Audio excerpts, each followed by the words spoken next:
Hello, everyone, and once again, welcome back to another astrology update. This time is the update for the month of April. And again, we have our wonderful international astrologer, louisatannermunson. Louisa, welcome to the show, and thank you for joining us again for this update. Oh, thank you so much for having me once again, Helen. I love it. Yeah, I really love it. And it's really nice to get this opportunity to speak to your amazing community as well. So it's fantastic. It's nice to be here. That's amazing. So our last astrology update was entitled Mad March, and oh my God, March has been absolutely insane for me. It's been insane for people around me. It's been absolutely bonkers, and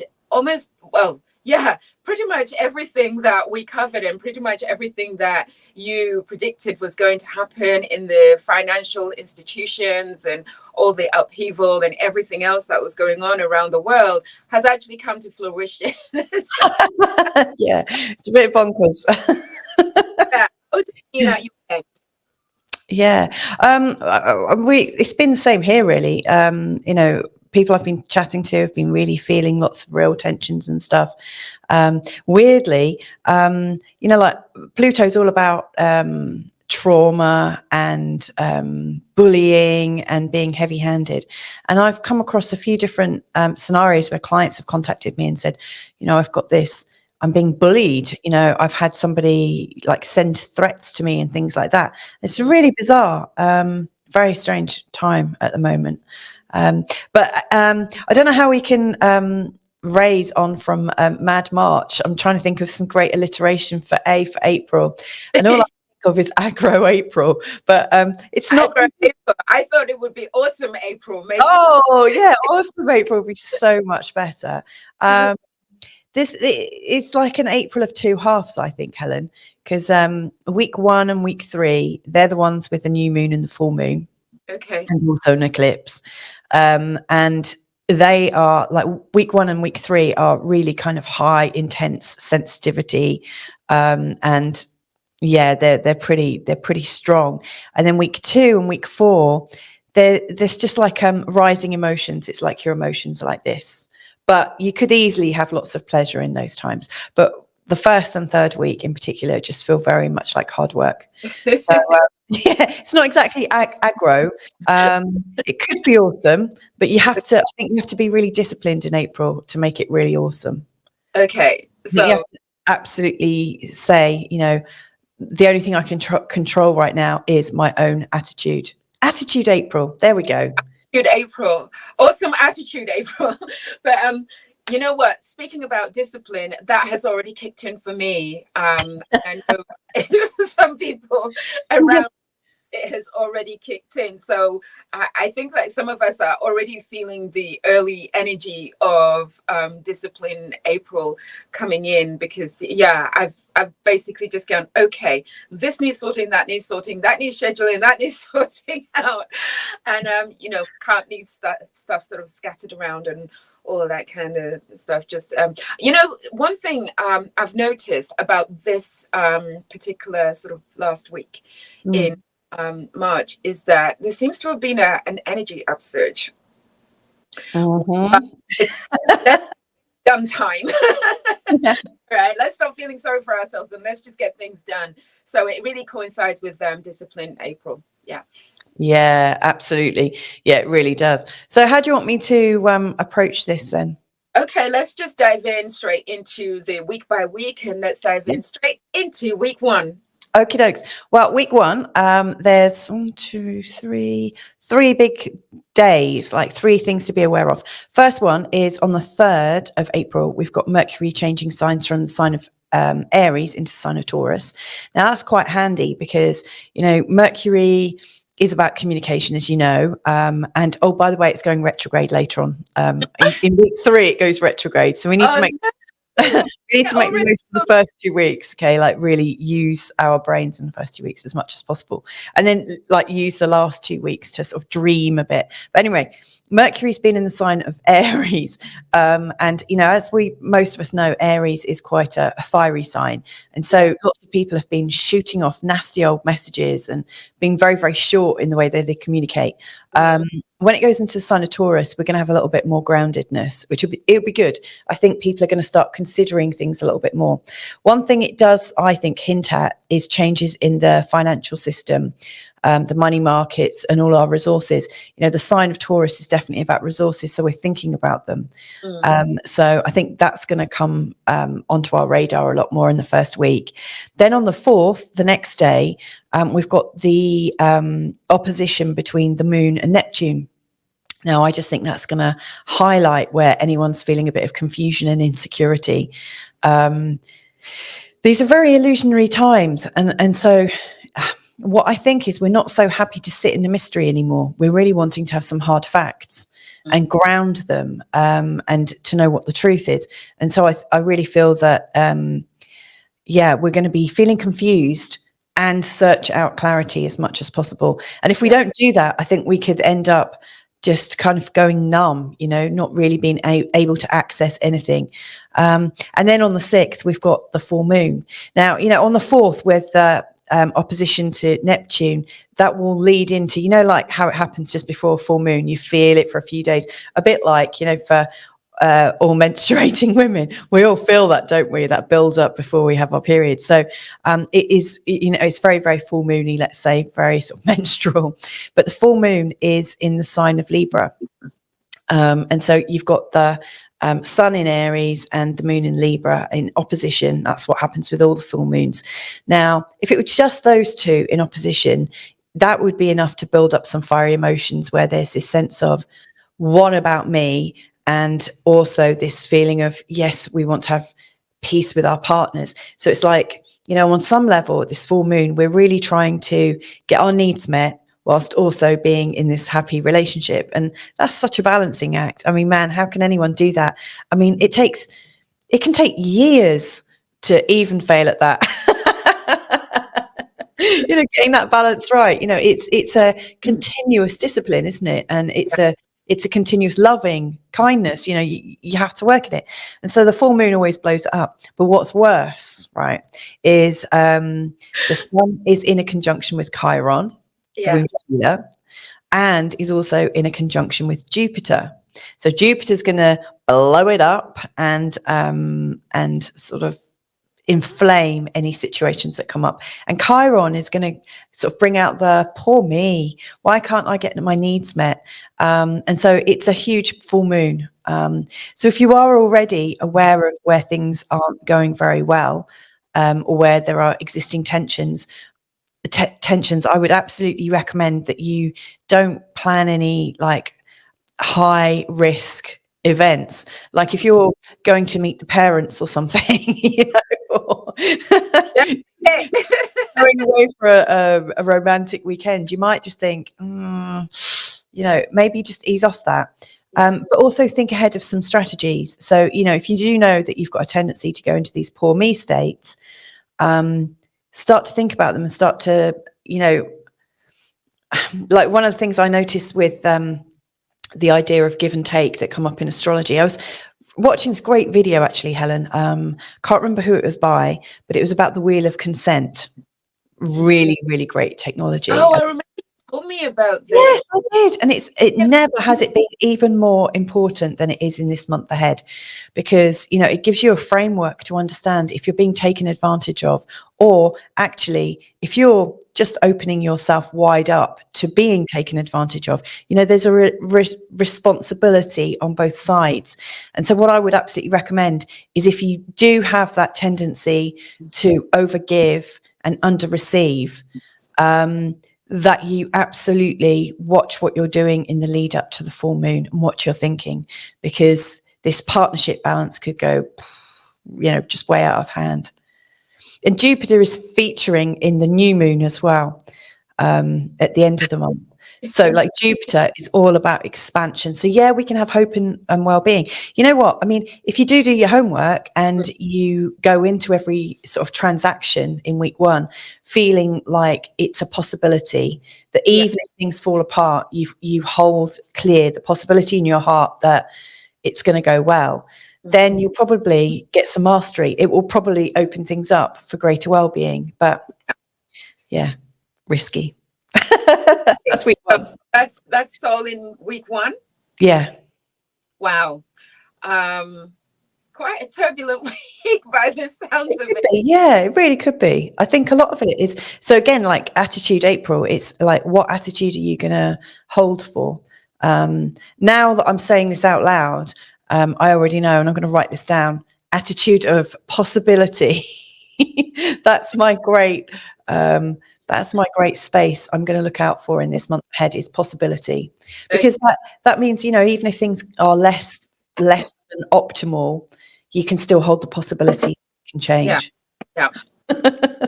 Yeah,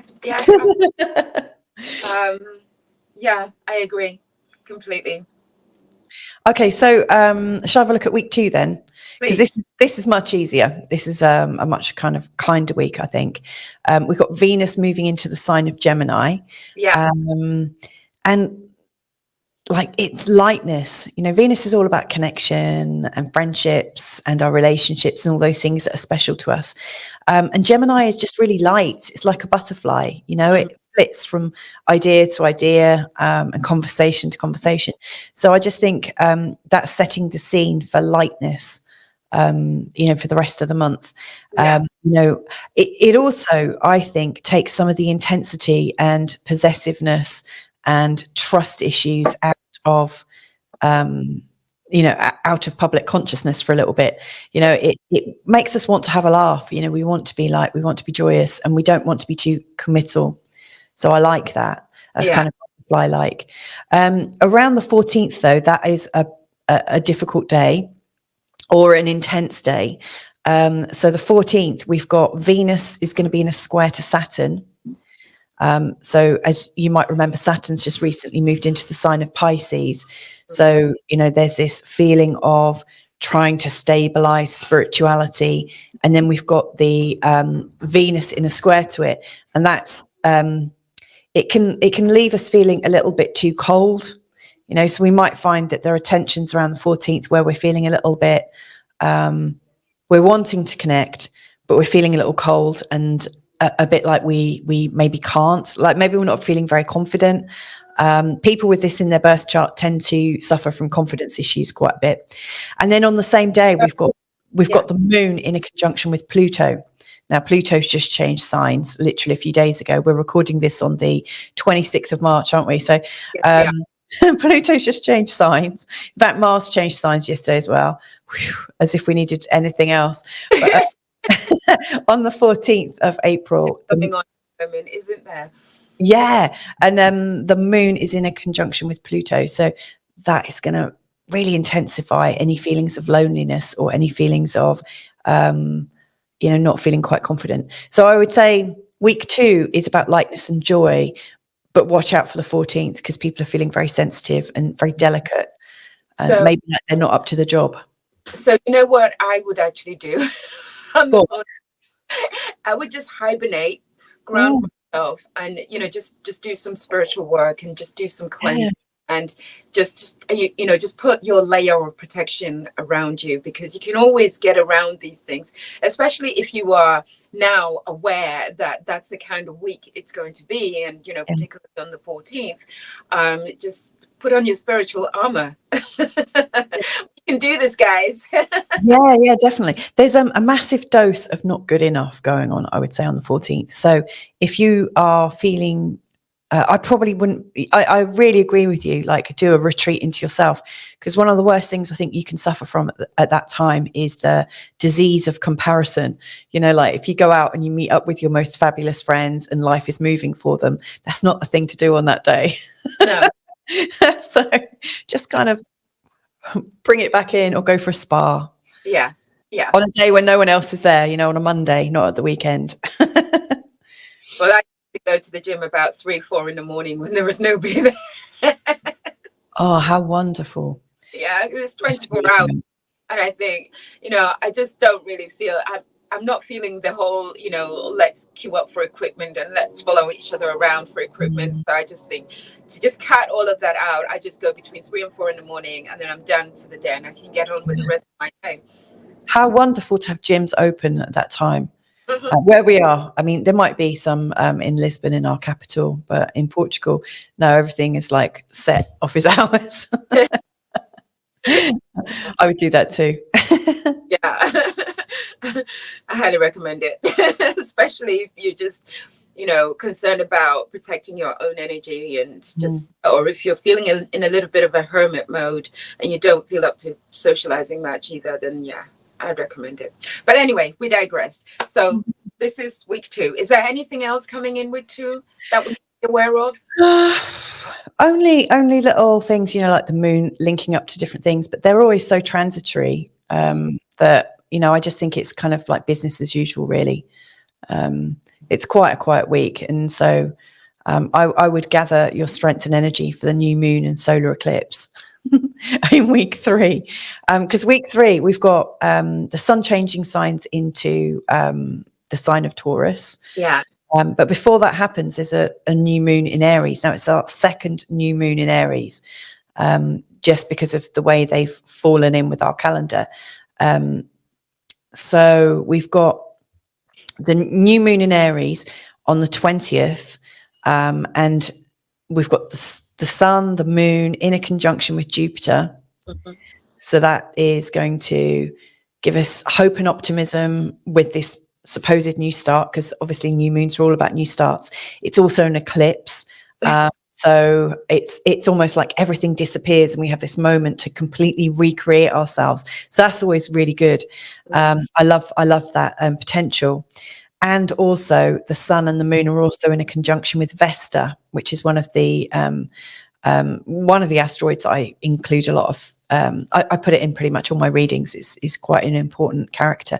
Now, Vesta is all about our sacred truth. So it's like we're recreating ourselves in alignment with sacred truth, and optimism and hope. So that sounds all really, really good. Mm-hmm. And here's the thing.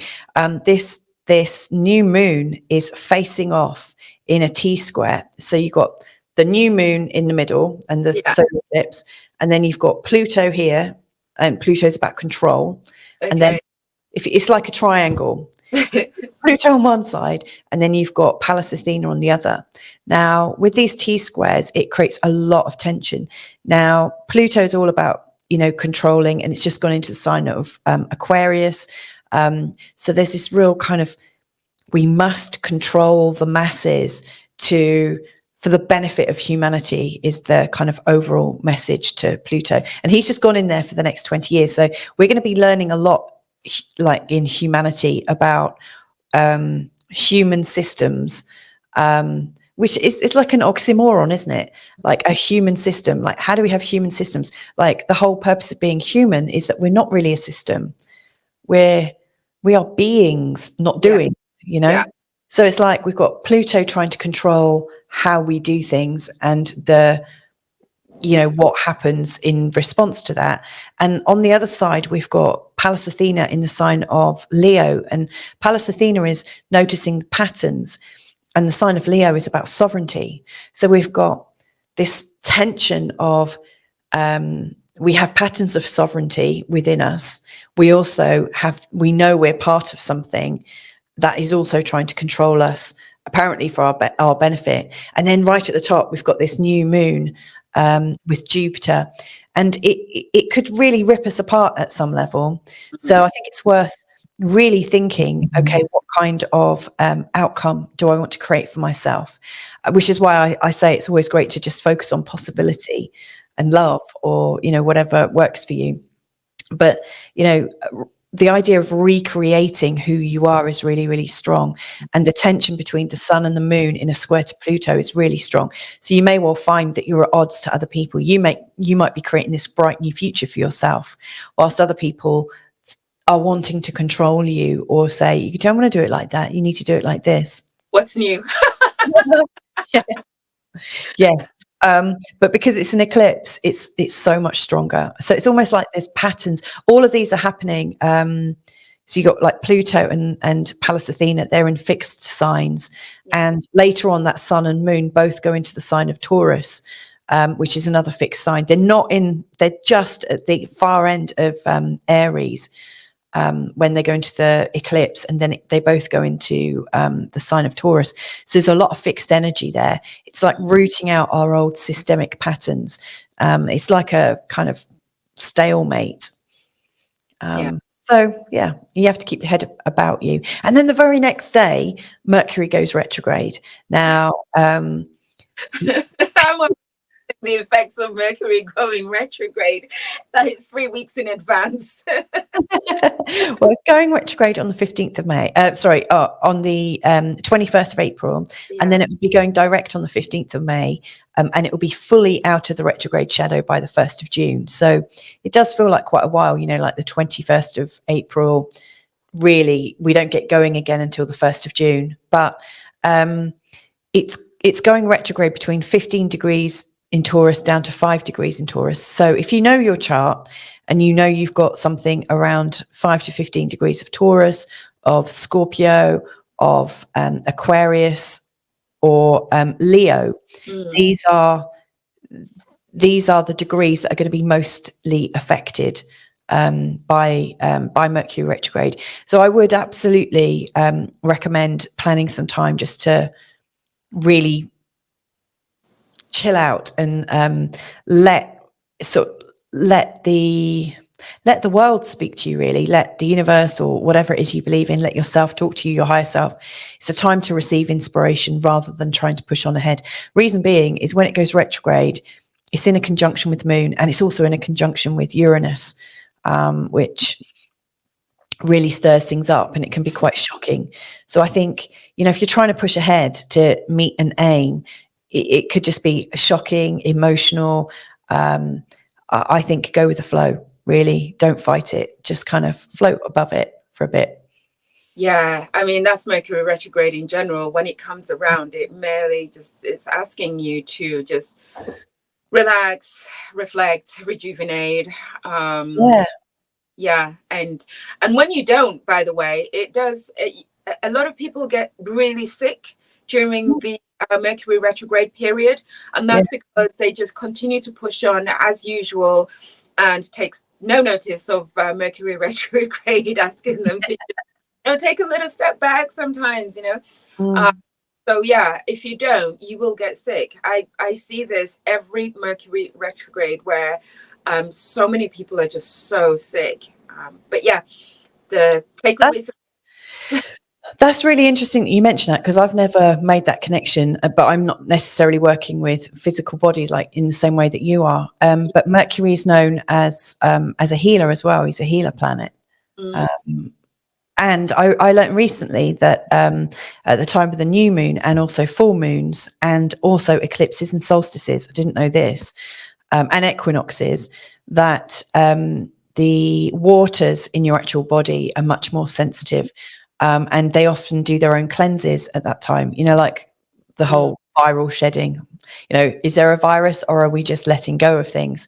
That happens more at the time of the new and full moons. And also, if you've got parasites, yes, they're more active at those times within you. So given that on the 20th, we've got the new moon, which is also an eclipse, and then the sun and moon are changing signs the next day, or the same day, and then Mercury goes retrograde the next day. That's like two really big, potential healing moments. So what would you suggest to people at that time? Just going back a step to what you just mentioned about the bodies cleansing themselves out during those powerful moon phases and equinoxes.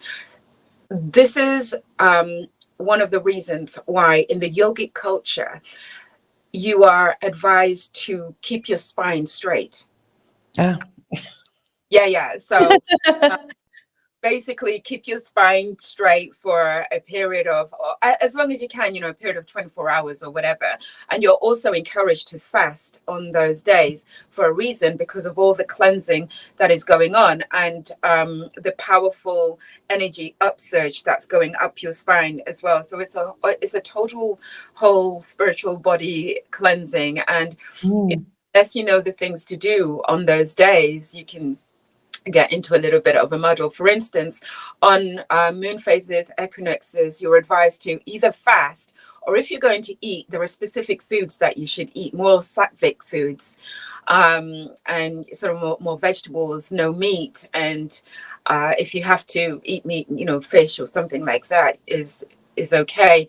But it's another reason why on these particular phases, a lot of people tend to suffer with stomach issues, digestive issues, because they are unconsciously eating on days where they shouldn't be eating. And if they were listening to their bodies, there are certain days on these phases that your body's communicating with you, and you're not feeling hungry, but because you're just used to a certain pattern of eating on a daily basis, you just think, oh well, it's breakfast time, I'll have breakfast, it's lunch, I'll have dinner, I'll have dinner, and then you just end up feeling not very well and not knowing why. So if that's happened to you in the past, that's the reason why. That's fascinating. You know what? I'm going to commit to not only possibility, but also I'm going to fast on those days. I think that sounds great. Yeah, I usually cleanse on those days. Drink plenty of water so that you're supporting the detox, the natural detox that is occurring within your body, and supporting that energy upsurge that is coming up. Fantastic. Thanks for that, Helen. Also, very quickly, going back to the Mercury bit that you mentioned, that Mercury is a healer. Yeah, it is a healer. And this is why when it comes around, it calls for you to rest so that it can heal you. And then when you don't rest, it can make you sick. And part of being sick is also part of your healing journey and healing process, because being sick is your body's way of calling for you to identify the root cause of that illness so that you can move on from it. So it's kind of like a yin yang energy going on there. That's really fantastic. I really love that. Yeah, that's perfect. Yeah, I mean, because like Mercury is also a fast thinker, isn't he? Like Mercury works, it's like faster than the speed of light. And so, yes, when there is Mercury retrograde, it's probably a time to definitely take our foot off the brake. Yeah, cool. Should we move on to the fourth week? Move on to the fourth week. I'm looking forward to this. Please tell me it gets better. Well, during that, all we've really got going on in the fourth week is the moon making aspects to things. So we've got the moon in a conjunction to Venus, which is nice. It's delightful. It makes us feel quite great. Where's the dates? I did write them down. Where's my piece of paper? Yeah, so on the 23rd, that's when the moon and Venus are in a conjunction together. So that's really lighthearted and fun, and it's not really setting us up for any sort of untoward things going on. Yeah. And then the 26th and 27th feel quite tempestuous, maybe, and passionate. So we've got a conjunction between the moon and Mars in the sign of Cancer, which makes us very, very loyal and also very, very defensive and protective of what is important to us. If you've got a lot of things in the sign of Cancer or Capricorn, you want to watch your feelings, just see how you're feeling. It could be a time when we could fight back a little bit. But I mean, if we're not actually in these defensive positions, we could find that we open to a lot more intimacy. I mean, this could be a week of actual deepening of intimacy in a really, really big way. I guess a lot of it depends on the attitude that you're assuming for April. And then the 27th, the next day, you've got the moon in an opposition to Pluto, which that could really bring up some deep-seated resentments and issues to do with trust. So I think the 26th and 27th could be a time to do a lot of partner work if you're conscious enough to realize that you could end up ripping each other's heads off. So yeah, mindful of that. yeah, just like it's funny, isn't it? What I'm really like, when I was thinking of that, I was thinking, lots of people go on these beautiful courses where we're learning modalities, and when we come out, we often want to practice them, and we sit with people and we say, okay, let's do this, and we kind of dive right in. Actually, what's really needed, I don't think, to dive right in. I think what we need is just to kind of be the example. Yeah. Without pushing it onto others, and allowing to see our examples, basically just feeling our light. I like that. I think that's really nice. Where I was thinking is, I think it's time to channel our inner grandma or our inner grandpa. Like, imagine how much wisdom you would have in 40 years time or 50 years time. And how, like, what your storm in a teacup is representing right now to someone who's like a couple of generations older, they might just think, that's nothing. Oh, let it pass. It will go. So I would channel I'm going to be channeling my inner grandma or my inner elder, and think, how would they see this right now? And then walking out if it gets too much. Well, speaking of channeling inner grandmas and inner grandpas, as I mentioned to you before, sorry. It's all right. It's fine. My grandfather passed away three days ago, Friday, and he was buried yesterday. So I've been channeling my grandparents a lot, because I know that he's, joined grandma, and grandma would have been the one that was waiting for him at his bedside at the point of his transitioning. So, the stories, as I was saying to you, came back were that he was mumbling to himself. At one point, he appeared to get better, and then he was laughing and talking, but they couldn't understand what he was talking about. But he was laughing out loud, and I was saying, well, that's him. In the process of transitioning. Obviously, his guides have come to get him, and he's super happy and excited, because it must have been grandma for sure. They were so close. I would be surprised if it wasn't.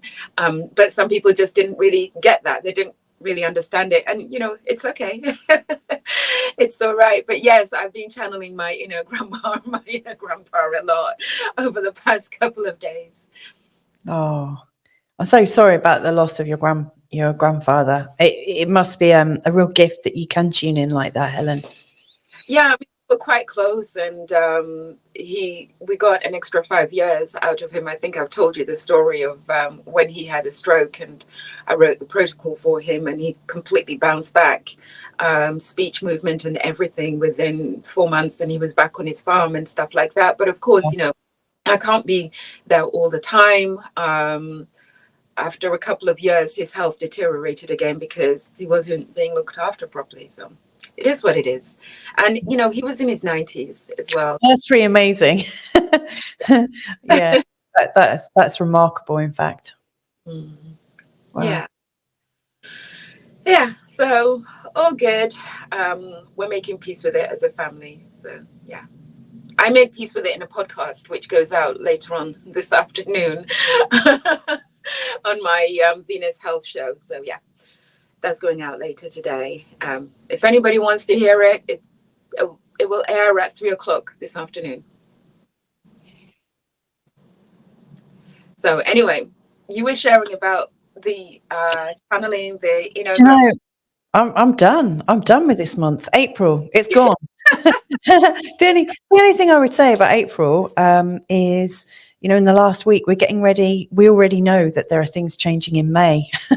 So like in May, we will be coming back to talk about Jupiter moving into the sign of Taurus. I'm kind of excited about that. Yeah. We're getting another retrograde. Pluto's going retrograde in May. So everything continues, doesn't it? The wheel keeps on spinning. So that's April in a nutshell. And I just think we can all make of it what we need to. But we get another chance when we go into May as well. So yeah, I think April's just calling for more grounding, more protection, more self-awareness in terms of how your behavior is going to impact on other people, and an awareness of equally how other people's behaviors are going to impact on you, and the spiritual strategies that you can come up with in order to be able to coexist around that. Because let's face it, we can't just hide away as hermits for the entire month of April. That's just not possible. Some people have 9-1-5 jobs to go to, and just different things going on in their lives, and busy moms and all that kind of stuff. You can't hibernate forever. So you're going to have to come up with some sort of emotional, healthy emotional coping mechanisms, I would say.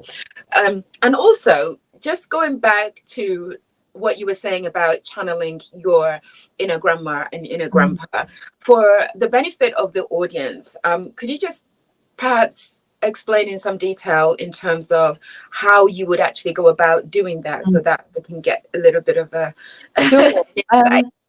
Yeah, I maybe use that term too lightly, and too spontaneously, because I don't sit down and go into a meditative state and ask to connect, or I don't do anything formal at all. Yeah. I've just always felt that connection. As a child, I could feel energies and talk to them, whether they were in plants, in animals, in the weather, whatever I notice. I have, I think it's an ability that everybody has, first of all, but the moment I notice something, that it feels like there's something there for me to communicate with, I'll say, I wonder what this is going to say to me. And then all of a sudden I hear a message. So it's not anything particularly formal. I think there are times, in fact, I was having a coaching call with somebody, not with a client. I was actually being coached, because I think, once in a short while or whatever, I check in with somebody, almost like to supervise that I'm on the right track. We all do, don't we? Yeah, exactly. It's like continuous professional development. We've got a responsibility to make sure that we're all sound ourselves. Yeah. So I was checking in with my coach, and we were having this conversation, and something came up which took me by surprise. And my coach was saying, I wonder what little you is, how could you comfort your little self? And actually, the funny thing is, in this moment, I didn't go to my little self at all. I actually, out of the blue, old me came forwards, and I was really not expecting it, but I had this older view of who I was in so many years' time. And it was like not being my grandma or my grandpa, but being of their age and knowing what I'd already been through. Because your unconscious mind, I think, can do these things for you. It can give you the stories or the context you need. And also, I don't believe in time in the same way. So it's hilarious, really, that I've just been looking at astrology for week 1, 2, 3, and 4 of April. And I don't really specifically believe in time. But I recognize that's where we are at the moment. So yeah, exactly. That's where we are at the moment. I don't believe in time as such, but whereby we have to be able to ebb and flow in the various different dimensions that we live in. There is a, there are, I was going to say, there are times, there are situations whereby, it calls for not acknowledging time. It's like you can just flow.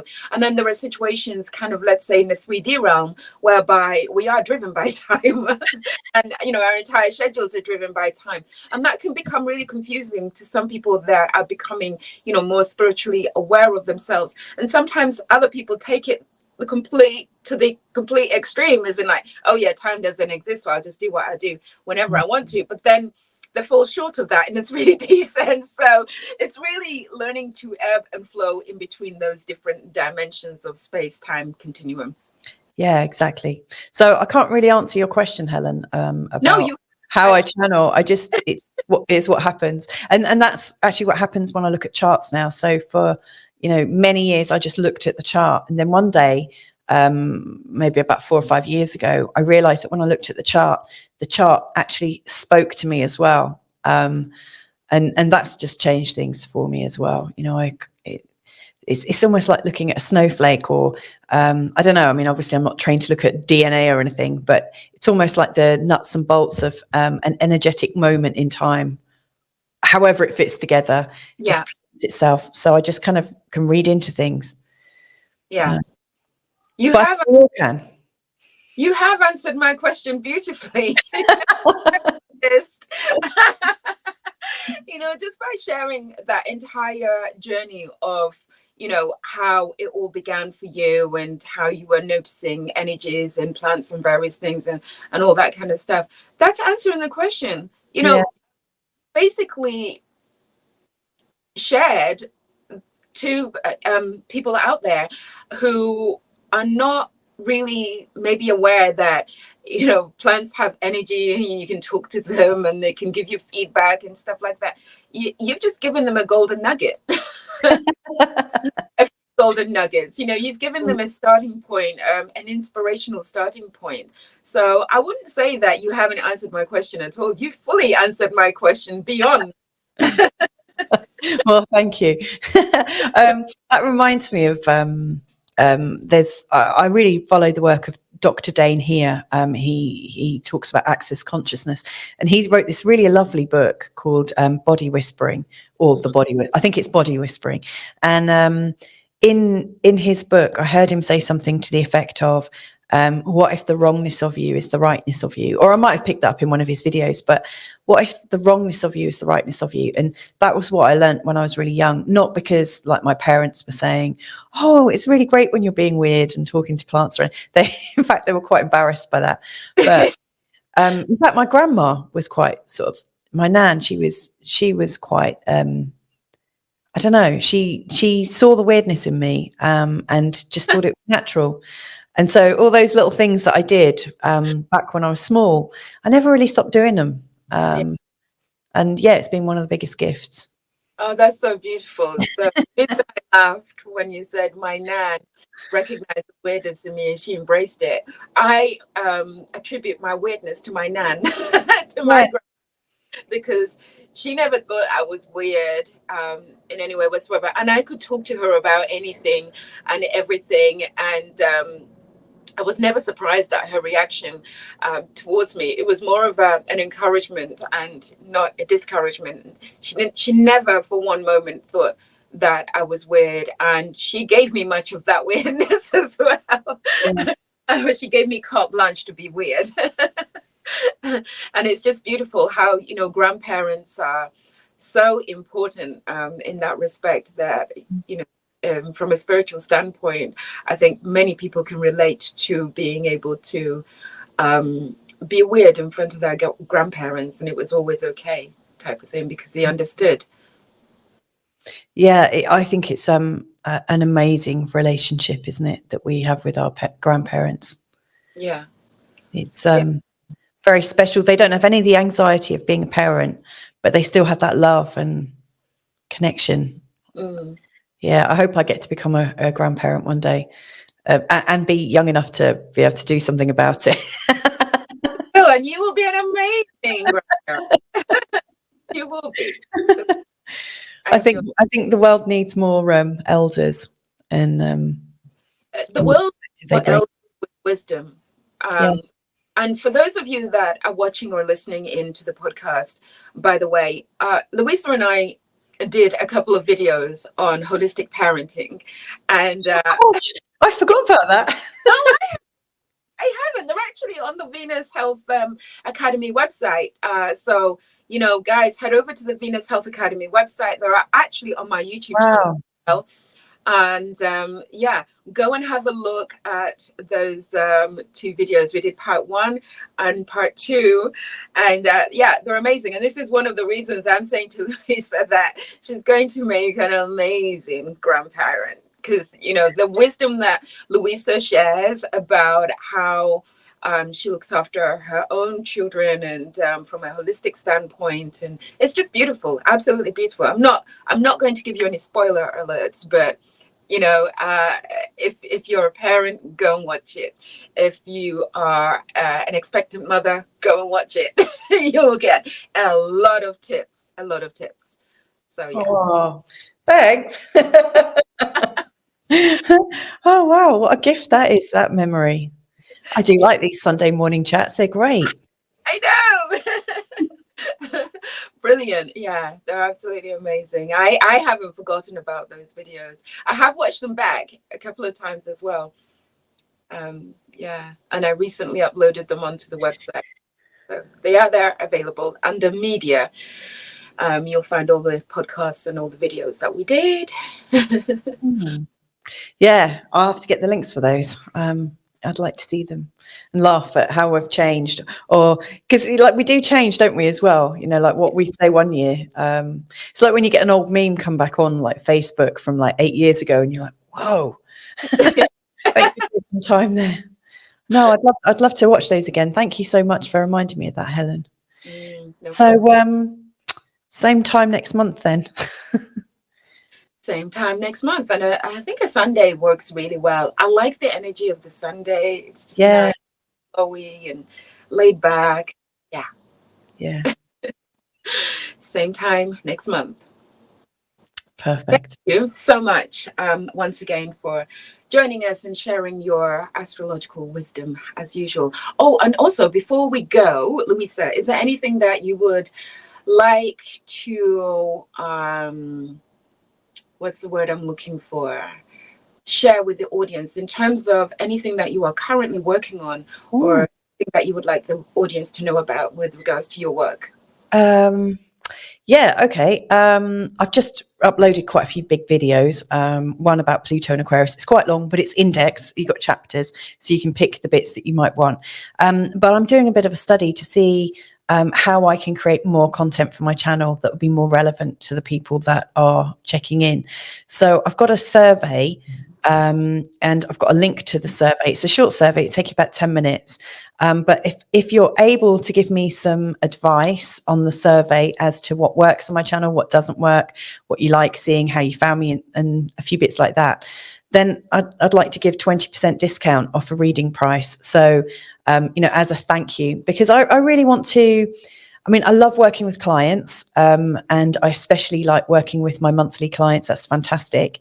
Because you get to be part of the journey. Thanks. You get to be part of the journey, and to witness the journey of the people that you're working with. And I see that as a massive privilege. But I also recognize we're in times where not everyone wants to invest in a reading. And so I want to produce as much content as possible to help as many people as possible. I'd love for the gift of astrology to be in the hands of real everyday people, that everyone can apply it to their lives. So, if from this survey I get lots of information about people wanting to create a course, or what they want to learn about, then that would really help me do something much better for people that like astrology. So if you've got 10 minutes and you're happy to answer my questions, I would absolutely love that. And I think that's about it. I'm also doing a lot of migration astrology at the moment. There's a lot of people moving around at the moment. So yeah, I'm quite busy, but it's all good. Thanks for that, Helen. No problem. That's amazing. And with regards to doing surveys in terms of what works for your channel, what doesn't. So I'm not sure if you've noticed, but on my channel, I've started doing, I've come out of my shell a little bit, and I've started doing tarot readings. Oh, great. But I'm only doing them for Leos at the moment. Very biased. Sorry. No, but do you know what? This is one of the questions I'm asking in the survey. So first of all, I'm just asking, what star sign are you? But I'm also asking, people if they're happy for me to have their time, place, and date of birth, and if they give permission for me to just see if there's anything coming up for them. So, for instance, somebody could do the survey, and I could compile a list of, look at the statistics of how many of my audience, or the audience that are happy to be surveyed, how many of them are a particular star sign, moon sign, and ascendant. But then I can also see, if, the statistical information, like a lot of astrologers, when they get a new client, it's because one of the outer planets is going over either their sun, their moon, or their angle, one of their angles, like the ascendant, descendant, etc. Almost all of them, it's a crazy, like, high level. You can always, when someone comes, I just think, okay, let me have a look at your chart, and I'm like, yeah, I can see exactly why you've come to me. It's really, really clear. But if people are happy to, I'm not going to be sharing the information with anybody else, any specifics. I'm not selling it on or anything, but I'm using it because, you're doing your tarot reading for Leos. I may well find that the most people that listen to me are water signs, or they're all fixed signs, or at the moment they're all Capricorns. And so that will really help me to just produce stuff for the people that are watching. So I love your approach. I think it's great. Great idea as well. But with my Leo tarot reading, so I'm doing daily readings, but I'm doing daily shorts. Great. And what I've done is I've done daily shorts, and then I've gone on to do the extended version of that daily short, because something's prompted me to just go, you know what, we need to pat it out a little bit and see what's really going on here. And here's the interesting thing about split marketing. So basically, when I do the shorts, they get a lot of views, a lot more views than any video, right? So the most views I've had so far, I mean, I only started about a couple of weeks ago, 208 views on one short video in a day. And then I've done the extended version of that, and it's had 7 views. Yeah, people like short things, don't they? So that's just a little marketing tip for anybody out there that is on YouTube and is, trying to find some marketing strategies or get around how they can grow their channel better. Because I find that I'm getting subscribers on a daily basis now as a result of my shorts, whereas before, when I was just putting out long videos, I wasn't getting them. Yeah. A subscriber blue moon. I completely concur with that, because I started doing 5-minute forecasts for every star sign. And all of a sudden I was getting traffic. I was so surprised. I was like, wow, people actually, and I guess, like, our attention spans are changing right now, and we're so busy, we can't hold thoughts in our heads for very long. So it makes sense, makes complete sense. Thanks. YouTube has massively changed their algorithms, and they're preferring shorter videos now. So that's just a tip out there for anyone. And by the way, if anybody's considering sending feedback to Louisa, or sending their date of birth so that she can, have a look at what's coming up for you, or if there's anything that you need to be aware of, I just want to say Louisa's an amazing astrologer. She's been my astrologer for 3 years running. And she has been incredibly spot on with everything that has come up for me, and everything that has occurred. And the way I like to use my monthly forecast is basically I just use it to sort of navigate around my life.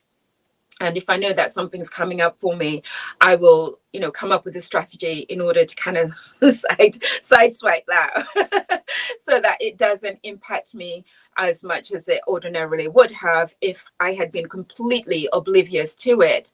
As the saying goes, we are the masters of our own destiny. Just because it's coming up for you, it doesn't mean that it necessarily has to play out that way.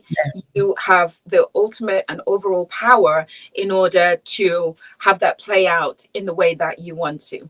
So that's just a little tip. The astrology, the monthly forecasts that Louisa does are absolutely incredibly powerful if you know how to use them in the right way. So Oh, thank you so much. There's never been a bad reading. There's no such thing as doom and gloom. It's all down to you to navigate your way around that and find your coping strategies and mechanisms. It really feels like, with my monthly clients, it really feels like we're co-creating. We are. Yeah, definitely. You know so much of my life as my sister from another mother. I'm gonna have to clear off in a sec, because we're going for a nice dog walk on the beach. It's Sunday morning. Gonna chuck the kids out to run wild by the ocean and let the dogs go. So you're so, I'm not going to say lucky, but you're so honored to have that, you know, just on your doorstep. Wish we had a beach here, but hey ho. Well, let's come and visit. So, okay, let's wrap this up. Louisa, thank you so much once again for giving your time and coming on the show to share the astrology update for the month ahead. And I hope that the audience are finding it useful and have found it useful. And I'm super excited and looking forward to our next astrology update, which will be May's. Yeah, it's going to be good. It's going to be wild. All right. Well, thanks for having me on again, Helen. And I look forward to next month as well. Have a great rest of weekend. Amazing. You too. Have a good one. See you soon. Bye. Bye. To request a reading with Louisa, go to www.feelgoodastrology.com.